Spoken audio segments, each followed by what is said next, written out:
Hello and welcome to episode 17 of My Art is My Voice podcast. I didn't check in before we started. 17 of My Art is My Voice podcast. I'm Rebecca Danger. I'm Tom Ferry.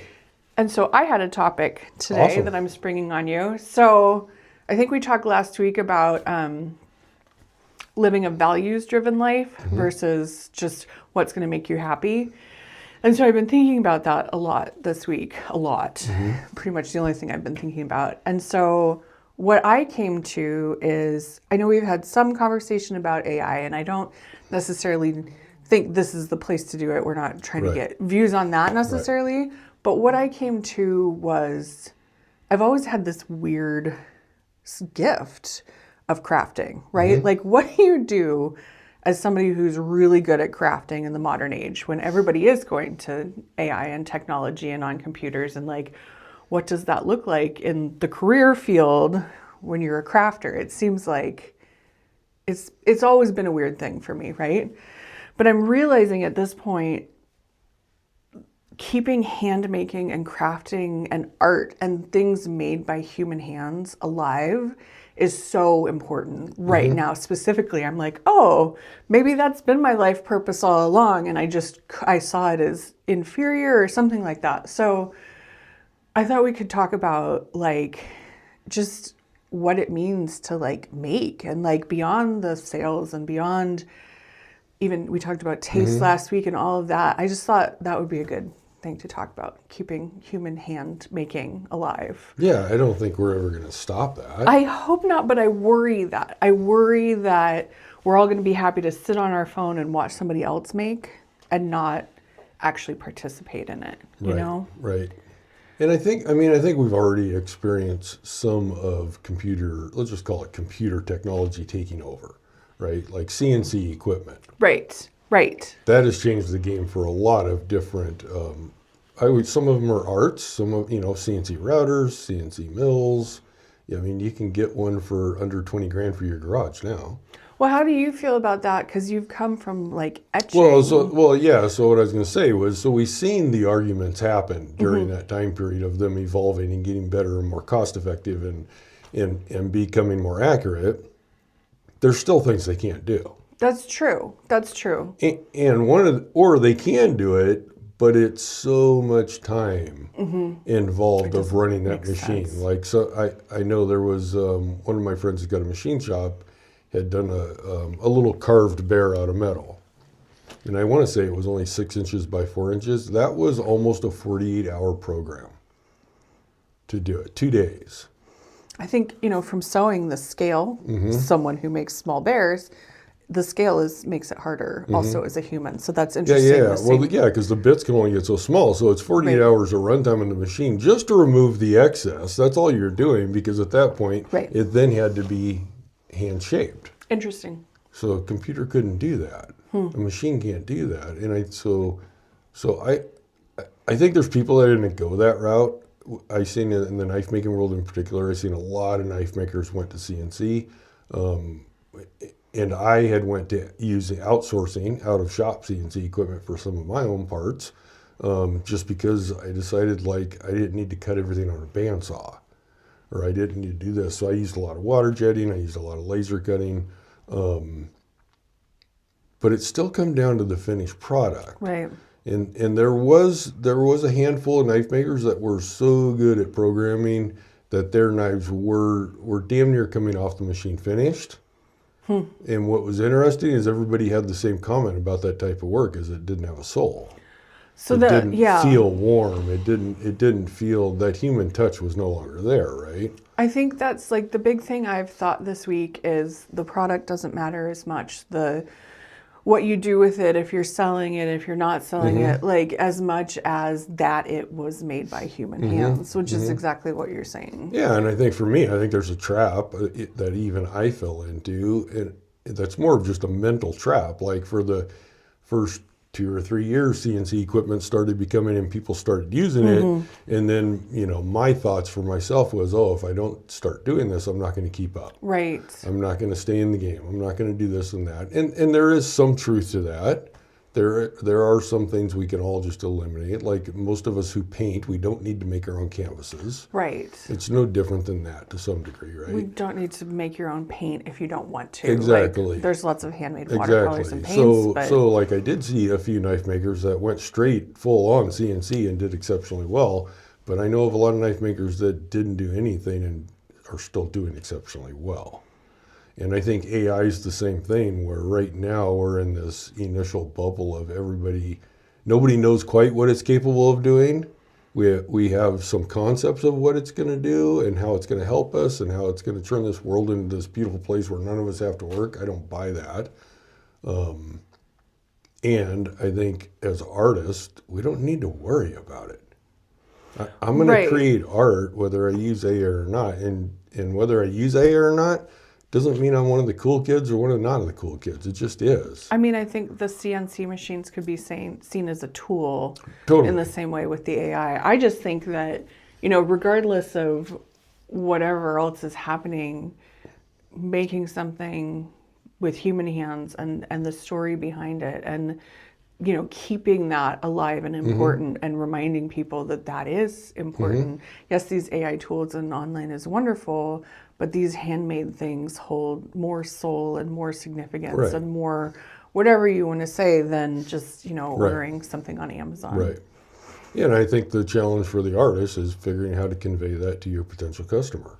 I think in a way that's not attacking AI and not attacking the artist down the road who is using AI. Right. I think that's where kind of focusing and, and switching from that what's going to make me happy mindset to my value is my hands and what I make. And then, trying to figure out how to spread that to as many people as possible, because why would you not want to do that? Right.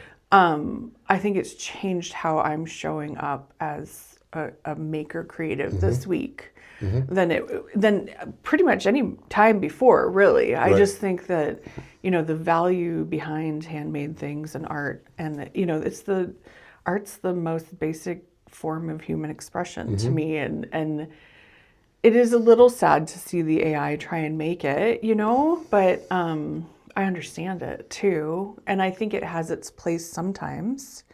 Right. But I don't think I think I am so much in, is this good? I'm bad at this. I'm good at this. Like, there's so much other conversation around that we've had. I mean, we're on 17, almost to 46 where we find our voice, but we haven't talked about the value of creativity, right? So much in this kind of way, right? So I feel like it just helped anchor me into, no, I am important. And even if I just show up and make stuff, that's bringing so much value to the world because it's keeping it alive, It's just, I think it's an easier way of thinking about my art. Does that make sense? Because it does, like I was thinking about how you're not really trying to put stuff out right now. You're working on mastering technique and mastering a new medium.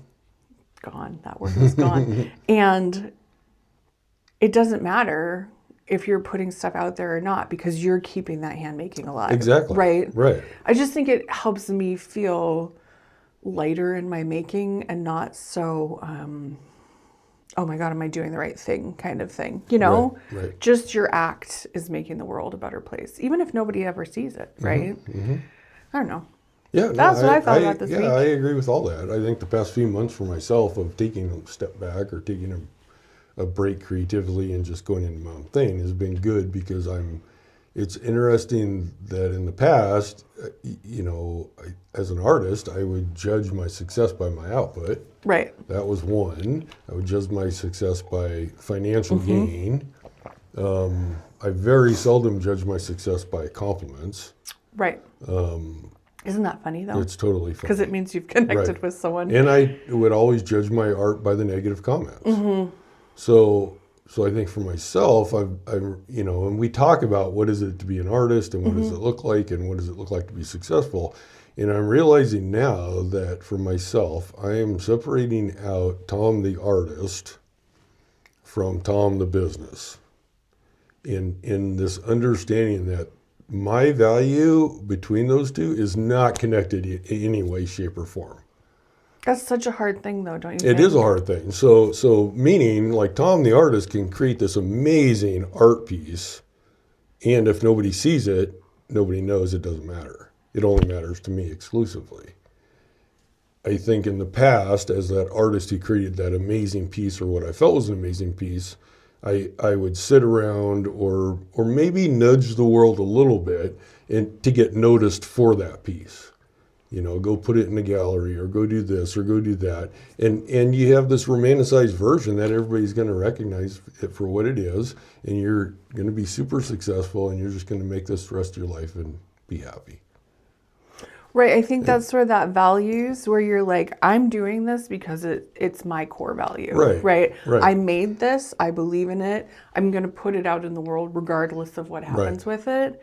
But my personal value, I feel like I'm messing up like a worth with a like core principle, right? My basic functioning principle is I believe in making things, and I believe in getting other people into like the joyfulness of making things and experiencing it and being able to look at it and maybe take it home or maybe not, and just taking the financial part off of it, I think. Because I do think, you know, I've heard from so many artists like, well, I didn't think I was a real artist until I sold something. And then I knew I was a real artist. And I was even talking with Mr. Danger this week about how sad it is that we put human value down to financial. Like we base every label is values, based on that.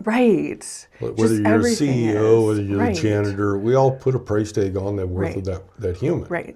But I think what I'm saying now is like I'm starting to understand, like Tom the artist can create this masterpiece, and now it's Tom the businessman's job to move it, sell it, do whatever. But that's the job.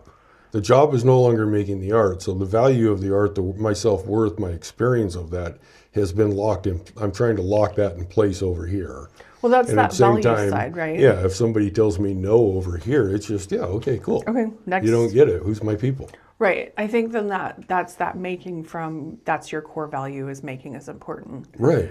And then separating that to and then figuring out how to take that art and move it into a system that maybe is or isn't working for all of us. Right. Or even for myself. Like I think that's the interesting thing about personal growth and like, you know, revisiting childhood trauma and moving through all that stuff up to being the neurodivergent diagnosis is that my mind goes blank occasionally. Damn it. What were we talking about?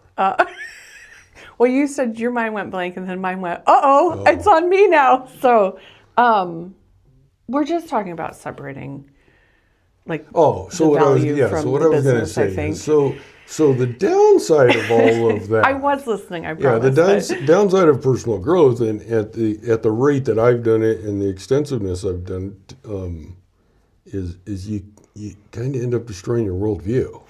Yes. Right? All the basic stories drift off. They're not true. They're manipulations. They're propaganda. They're whatever. And it's difficult to know where to move ahead with that knowledge. I think, so this actually happened yesterday for me, which is super funny. I had decided, so I launched my new patterns on Thursday, and I put everything online and then shut the laptop, put the phone down, and just walked away. Because I was like, don't sit and watch that. It's only going to make you upset, right? It's going to be, it's just going to be too much. And so I did that and then kind of reevaluated where I'm at. I was planning to be at a market today, and I ended up canceling that because I felt like it didn't fit my values in the same way as what I really want going forward.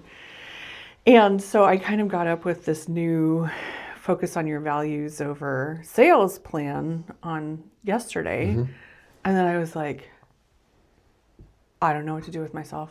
Right. I literally don't know what to start. I literally don't know what to focus on.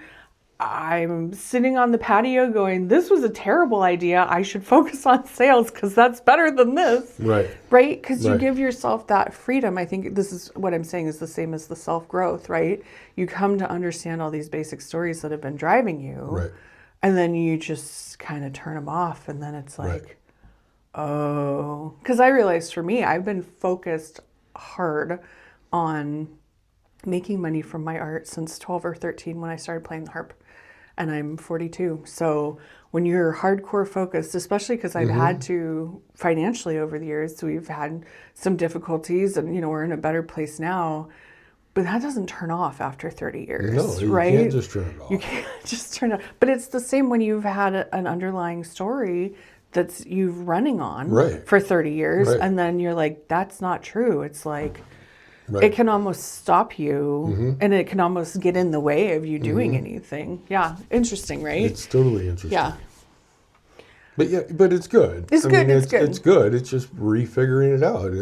I very much, at 55, I look at it as like, oh, I'm finally starting to understand the life that I want rather than the life that everybody thinks I should have. And then we talked to Lori, and she said, at 70, I feel like I'm just figuring Right. it out. And I'm like, oh, Right. okay. No, I'm convinced the majority of us are just 12-year-olds walking around in adult bodies. Like I 100% agree. emotional immaturity, yeah. all of that is going on. And yeah, I'm just very much of trying to be in a place of just trying to be a nice human to the outside and trying to be a nicer human to the inside. Right. And, I really believe, even though it's frequently hard, that the better you are to yourself and the nicer words you can have for yourself, the better the whole world is because you're showing up better for yourself, right?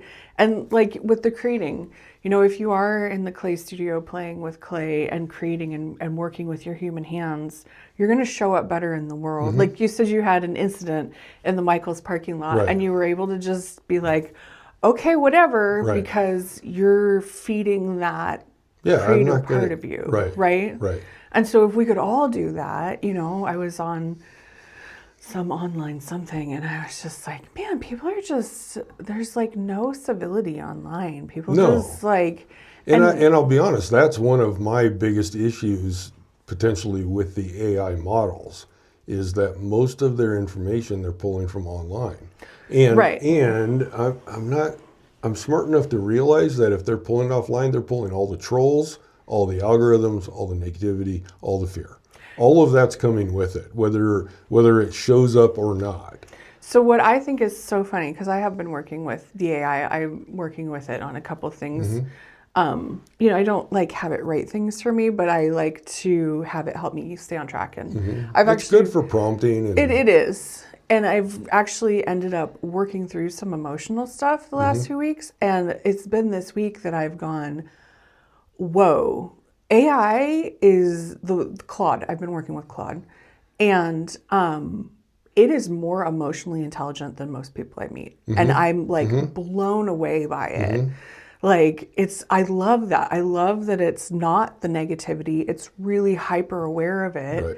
And, I love that it's not just smart, it's emotionally smart, because I do think that's a huge, especially when Or you is look it online. just emotionally neglect, like there's none there?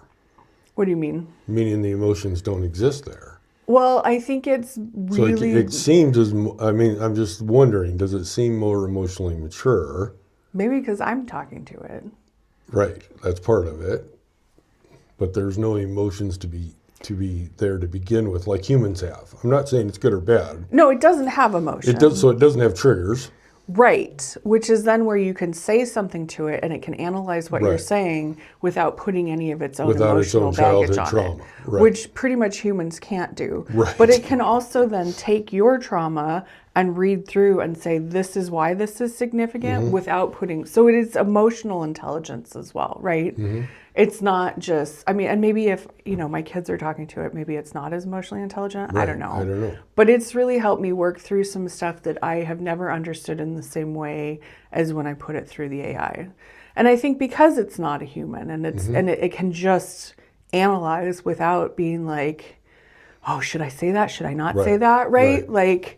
I don't know. I just think watching online, we could all use a little bit more emotional intelligence because we all seem to be lacking it. And Right.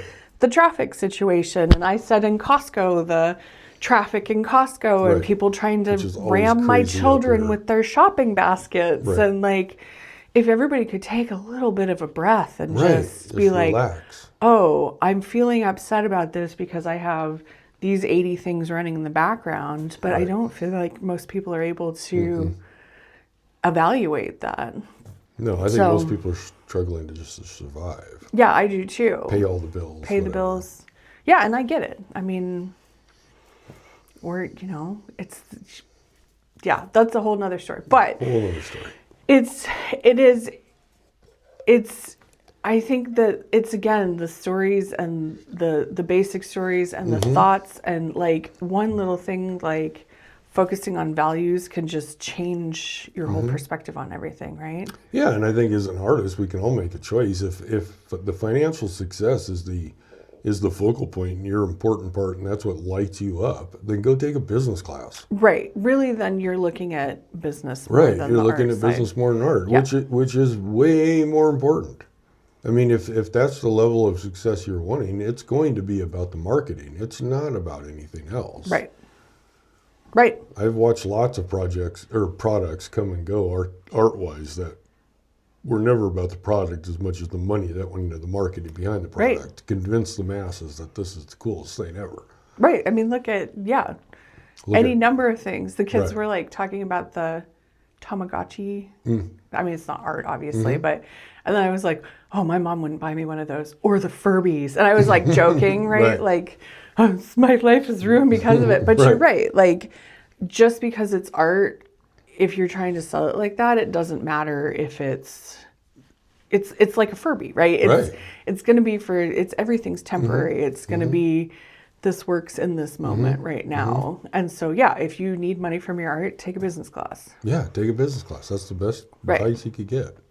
Right. Because the fine art degrees aren't about business for the most part. Some of them do have components of Right. it built Most of in, the but students that I know that come out did not take those components. right. I depending on the college, I know there's some that, because like I looked at going to the because I made bags at the time, and so I was looking at the Fashion Institute of Technology or whatever, which is technically, it would be an art school, and it had the whole like marketing yourself side to it too. So it just depends on Yeah. if it's truly a 100% art degree. Yeah, and I or- think Jackie, my wife, is like a super good example for me to realize. Like, she started the Farm at Fresh in 2019, and I think in 2020 she took an online class, a women's entrepreneurship class on business.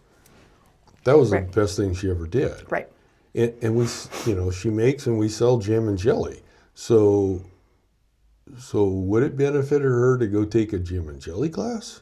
Not so much. I mean, she has. Right, but She's I mean, taken as canning artists, classes and though, everything. Right. we have artists that did not go to school that think that they're at a disadvantage, Right. but they're not. Well, I just like, disadvantage to what though? Like Right, that's exactly. the thing is, like, art, you can do anything Mm-hmm. with it, right? Like I think that's where Well, my point is, like, I think it's interesting that we have a school for art, but we don't have schools for jam and jelly and this and that, really, right? I mean, it's like, you go to business if you want to start a business. well, there's culinary school. There is culinary schools, and those chefs are usually going to be employed at a restaurant, and most of them are not going to start their own restaurant. I think that the arts degree is an example of our changing culture. Mm-hmm. And there's not necessarily like artists like Andy Warhol, right? Like, I don't know if he has an art degree Mm-hmm. Yeah, or not, but I mean, the thought is, like, there's just no restaurant typically for artists to go to work at, not at the same well, level. I mean, there are. It's funny. I was looking on Craigslist at jobs, and they were there was some kind of set building or something, and it said they needed the painting with the airbrushing person, and I was like, I should tell Tom. Like, so there are. I mean, there's set building, and it's not going to be your own art. Right, unless it's like, I mean, it could be. It could be.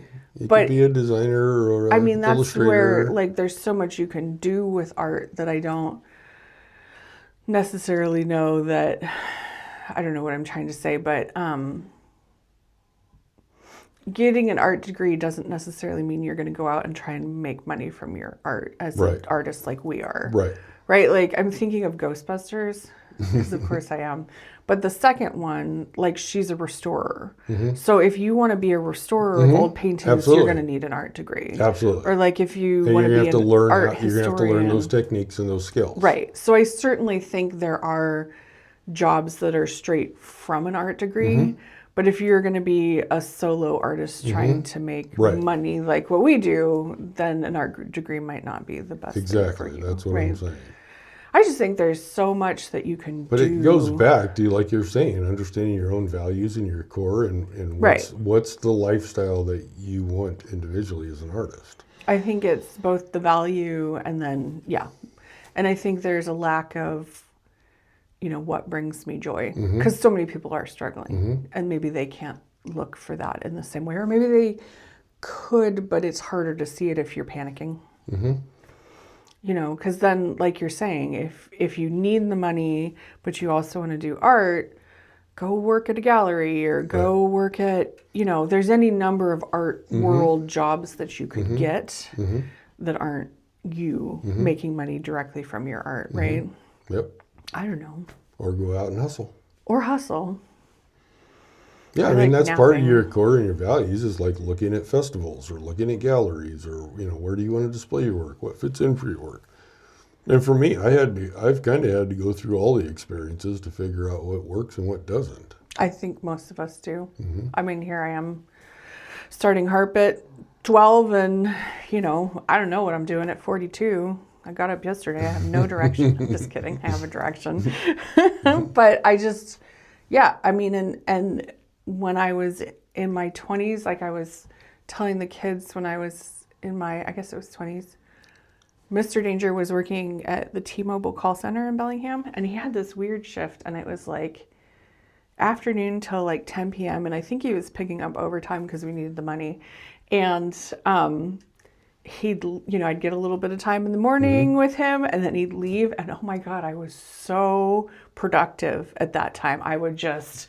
The house was super clean. The laundry was all done and put away. I was running a business. I was really successful. Like, I loved that time period because I was just so productive. But that couldn't happen now when I have two kids that are high needs and we homeschool. And even 2 months ago, they were in school more and now it's summer, right? Like, as a parent, that interrupts your schedule. You we're home with your daughter. So...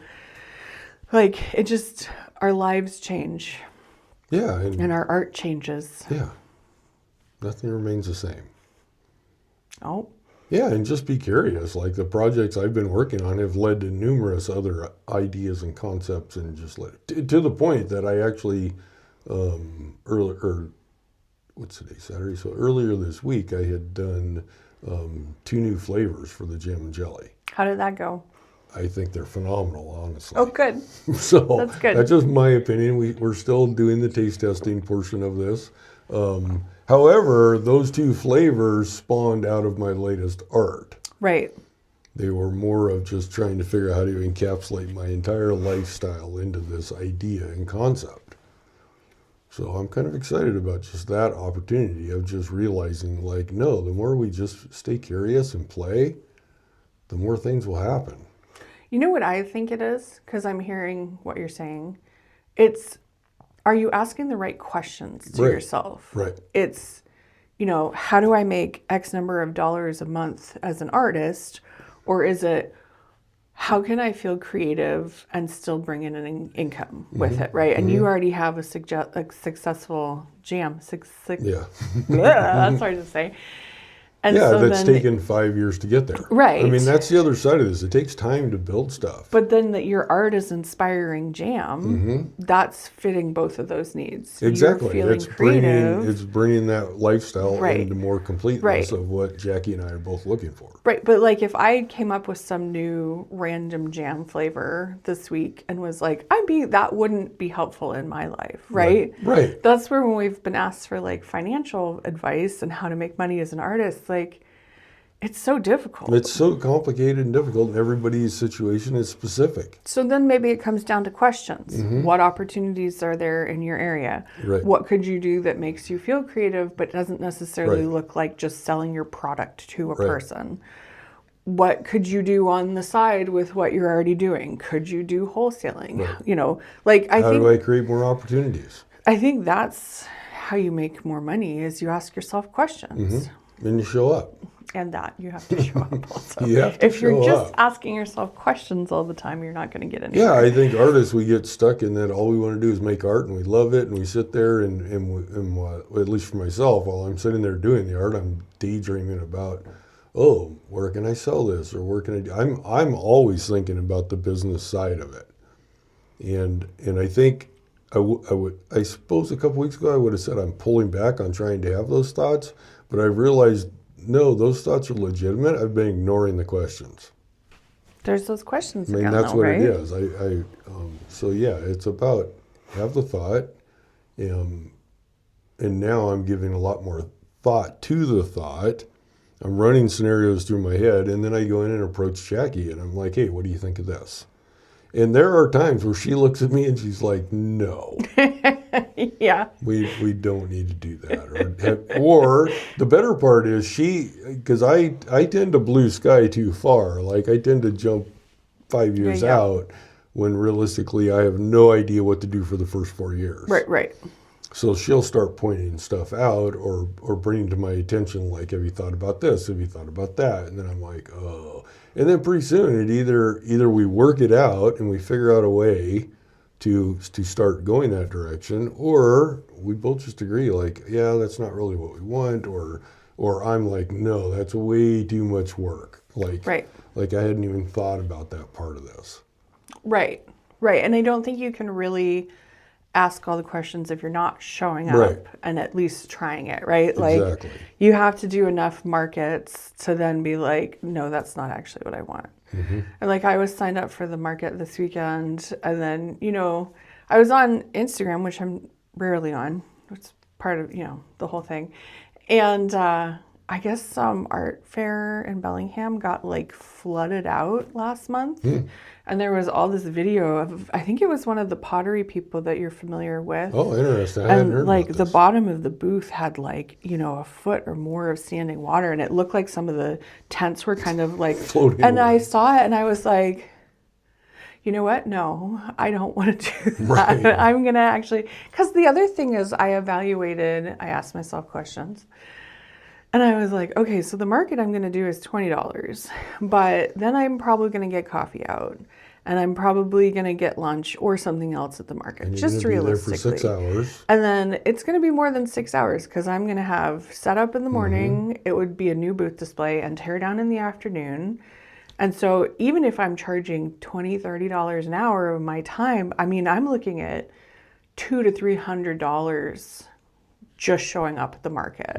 And I just went, you know what? I think there's probably a more sustainable plan for me elsewhere. So I think, but then again, it's that being realistic about it. Because I think it's so easy to, I'm just going to go to the markets. And if I just keep showing up, I'm just going to be super successful, like you're saying. And there's a lot of details in between that are worth evaluating, right? I don't know. I feel like we're all over the board. Hopefully you can follow what we're saying. I'm following what I'm saying, I think, but now I'm getting a little confused. So I don't know. I think it's all that. I mean, even what I started with, like, how can I keep the importance of making with human hands not only alive, but share that with other people? You just keep making. I think that's all it is. Right. And I think it's okay as artists to jump around to different mediums and different places and different groups and different whatever you want, whatever fits your lifestyle right now. Well, if you're trying to make money from it, I can see where getting a product or a specific or You have to get specific. You and have to get find the known niche. for You have to that. figure out the people, all of that stuff. And if you do it for 2 or 3 years and you want to move on to something else, it's okay. Right. I mean, that's one of the problems I have with most of the artists that we raise up on these pedestals is like they're only known for this or that. Right. Nothing more, nothing less. We don't talk about all the effort throughout their whole lives that went into that one point that we're focusing on. Well, even so, I watched that Andy Warhol documentary. I think I told you this, but like he did the soup cans, I believe, in the 60s.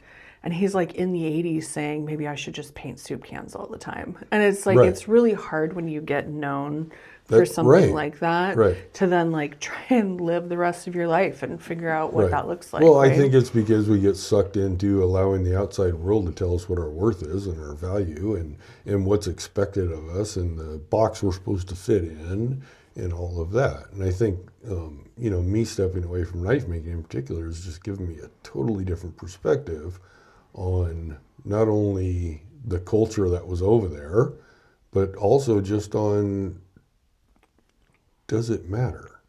And when I say that, meaning like, I haven't paid my dues, so I'm no longer probably current, but I was one of the 150 mastersmiths in the world. And to step away from that and just go silent, and then 3 years later, it is silent on my phone, I've disappeared out of that. So I don't exist over there anymore. My name probably gets dropped here and there, but that's all it is. But I haven't passed on, I've just moved on. Right. So, and that's been kind of weird because you go from a place of, let's call it fame, it's very small fame, but let's call it fame, to a place where I am now where nobody knows who I am, what I do, or recognize me. Right. Which is really cool right now. Right. I don't have to put on a face. I don't have to put on a mask. I don't have to play the part. I don't have to do none of that.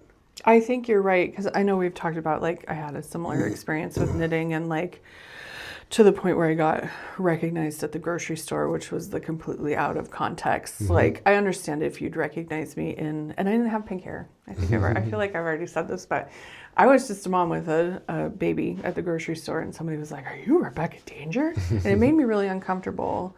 And I definitely wonder in myself if some of the jumping from thing to thing is to not get there again, because I don't. Like, you talk about artists who need to be seen, right? In my world, being seen was dangerous as a child. As soon as I was seen, the criticism would start and the judgment would start and the, negative comments would start. And so I wonder if some of where I've been at recently is then I got seen and I had some of that in the outside world and not just from my and it upbringing. re-triggers everything.